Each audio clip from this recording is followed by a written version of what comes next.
pesawatku. Kowe iki ngopo to ta? Cek sama Cek sing mau. aku ora ganggu. Tak ngomong mantu. Kok yo ngomong mamu iki. Oh, surpan dong kowe. Ah, nakal. Nakal gawe PR. Oh, ya no PR, aku aja deh. Ya PR. Ngarep TV. Orang Medit kowe. TV. Medit. Kowe meditnya ngene. Siapa sini? Apa kau ini? Serius banget tuh ini? Kan ini suasana kelas, Pak. Bapak gurunya loh. Oh iya. Sorry. Wah, ini murid-murid saya nih jadi ya? Iya, Pak. Udah matang-matang usianya. Mantap sekali. Maaf ya tadi ini Bapak telat nih. Hujan di luar tuh. Ya, Pak.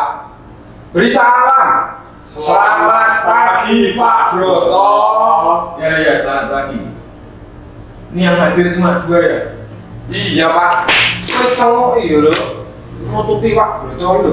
Aku ora berani biasanya. Udah kok. Ini kok 2 aja tuh, yang lain pada kemana? Ini materi penting loh ini. Materi Iya, Pak. aja hari ini. Joko kemarin izin, Pak. Nganter ke KUA. Masih kecil kok udah nganter ke KUA. Anu, Pak, bapaknya. Terus si Joko ikut ke KUA sekalian. Wah, bisa aja Joko ini. Yang Astuti mana? Astuti ada acara keluarga, Pak. Saudara, temennya, adiknya, ibunya itu mengadakan acara sunatan. Oh, bahaya rasanya gitu. Lain kali kalau mau nggak berangkat nanti orang tuanya suruh WA ke saya aja. Baik, Ya. Pak. Ya, Pak. Oke, sekarang kita mulai kelas hari ini ya. Ya, Pak. Silahkan dibuka halaman 13. Pak, Ya. ada PR, Pak. Oh, iya ya. Oh, banyak. Oke, nanti dikumpulkan setelah kelas ya. Oke, kali ini kita akan membahas tentang pajak. Ada yang tahu nggak apa sih itu pajak itu? Saya, Pak. Ya, silahkan. Pajak adalah kontribusi rakyat kepada negara yang bersifat memaksa berdasarkan undang-undang, Pak.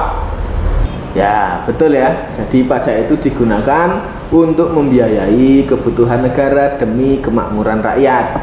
Sekarang ada yang tahu nggak pajak itu digunakan untuk apa? Saya, Pak. Ya, Untuk membangun jembatan, Pak. betul. Saya, Pak. Ya, Untuk memperbaiki jalan. mantap. Saya lagi, Pak. Untuk membayar gaji pegawai negeri, Pak. Oke, semua benar. Jadi fungsi pajak itu ada banyak ya. Yang satu ada fungsi anggaran. Itu fungsi untuk membiayai pengeluaran-pengeluaran yang berkaitan dengan negara, seperti pembiayaan rutin belanja pegawai. Terus yang kedua ada fungsi mengatur. Nah, fungsi mengatur ini dapat membantu pemerintah dalam mengatur pertumbuhan ekonomi. Yang selanjutnya ada fungsi stabilitas, untuk dapat menjaga stabilitas perekonomian negara. Dapat dilakukan dengan mengatur peredaran uang yang ada di masyarakat, pemungutan pajak hingga penggunaan pajak yang efektif dan efisien. Lalu fungsi redistribusi pendapatan. Nah, fungsi ini jadi misalnya gini, negara itu membangun jalan. Nah, anggaran pembangunan ini akan dibiayai dari pajak. Lalu adanya pembangunan ini tentu akan melibatkan masyarakat untuk bekerja. Nah, pada akhirnya kan berujung pada peningkatan pendapatan masyarakat. Paham murah sampai gini? Pak, berarti uang parkir itu juga pajak ya, Pak ya? Wah, parkir itu beda dengan pajak. Tepatnya itu termasuk retribusi. Artinya si pembayar akan mendapatkan manfaat langsung, memakai lahan umum untuk parkir. Nah, retribusi parkir itu nanti masuk ke kantor pajak daerah yang ada di pemerintahan kabupaten daerah tingkat 2. Kalau beli cemilan di Indomaret itu juga ada pajaknya ya, Pak? Itu juga pajak daerah, Pak? Oh, bukan. Oke, saya jelaskan dulu ya. Masih banyak yang belum mengetahui bahwa terdapat beberapa jenis pajak yang berlaku di Indonesia. Jika berdasarkan lembaga pemungutnya, maka pajak itu dibedakan menjadi dua. Yang satu pajak pusat, yang satu pajak daerah. Nah, siapa nih yang mau baca pengertiannya di halaman 13 ini? Saya, Pak. Oke, silahkan. Pajak pusat adalah pajak yang ditetapkan oleh pemerintah pusat melalui undang-undang. Yang wewenang pemungutannya ada pada pemerintah pusat dan hasilnya digunakan untuk membiayai keperluan pemerintah pusat dan pembangunan. Lalu, pajak daerah adalah kontribusi wajib kepada daerah yang terutang oleh orang pribadi atau badan dan digunakan untuk keperluan daerah bagi sebesar-besarnya kemakmuran rakyat. Wah, mantap. Oke, jadi singkatnya begini. Pajak dari segi pemungut itu ada dua. Yang pertama itu pajak pusat. Pajak ini dikelola oleh pemerintah pusat, tentu saja. Nah, yang kedua, pajak daerah. Pajak ini dikelola oleh pemerintah daerah. Nah, oke, sekarang kita cari tahu nih, pajak apa saja itu. Silahkan, nah, minta dibaca selanjutnya. Halaman piro? 14. Oh iya.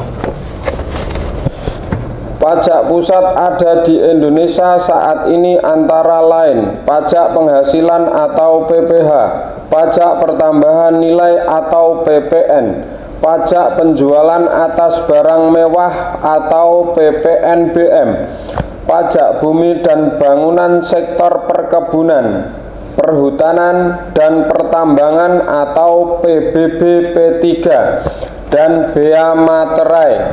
Lalu contoh pajak daerah yang pertama, pajak provinsi yaitu pajak kendaraan bermotor dan bea balik nama kendaraan bermotor.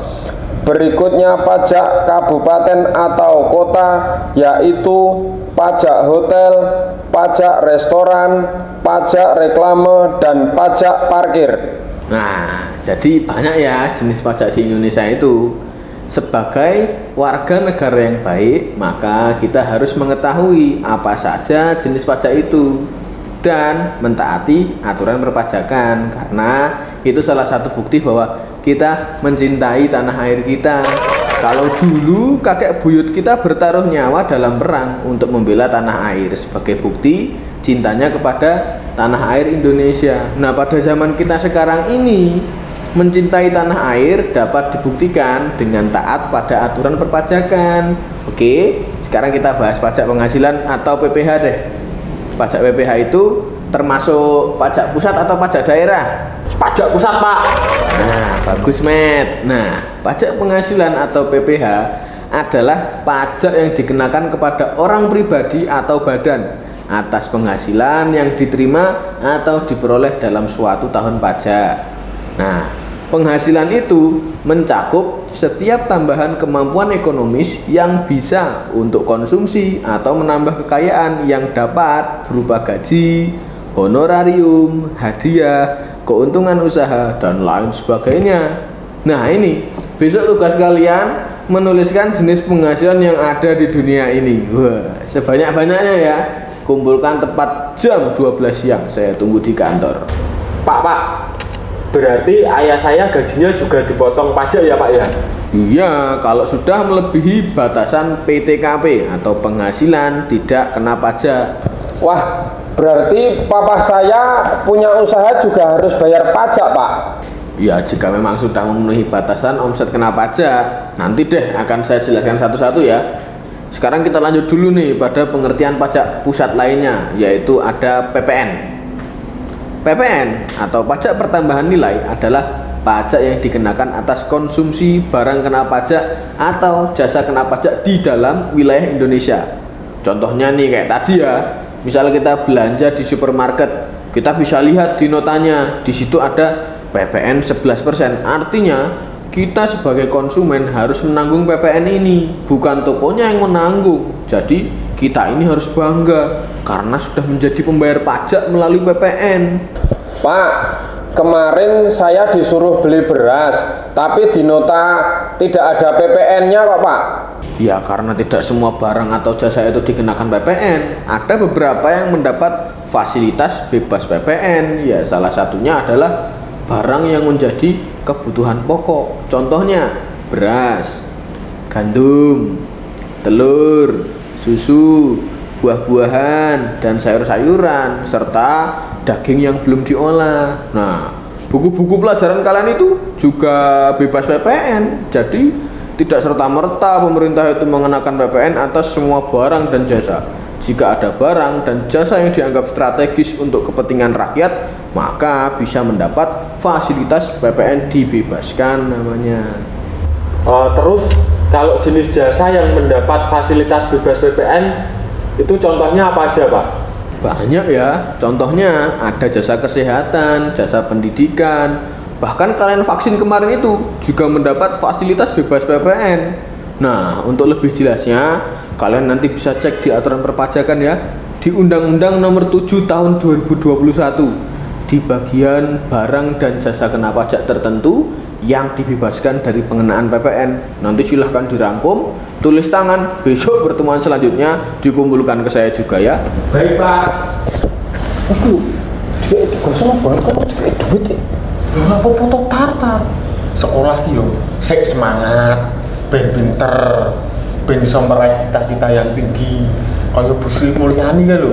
Aku ki dolan banget yo sok mimpi Bu Sri Mulyani ya. Kok idi kowe? Mane kowe sekolah seneng katok.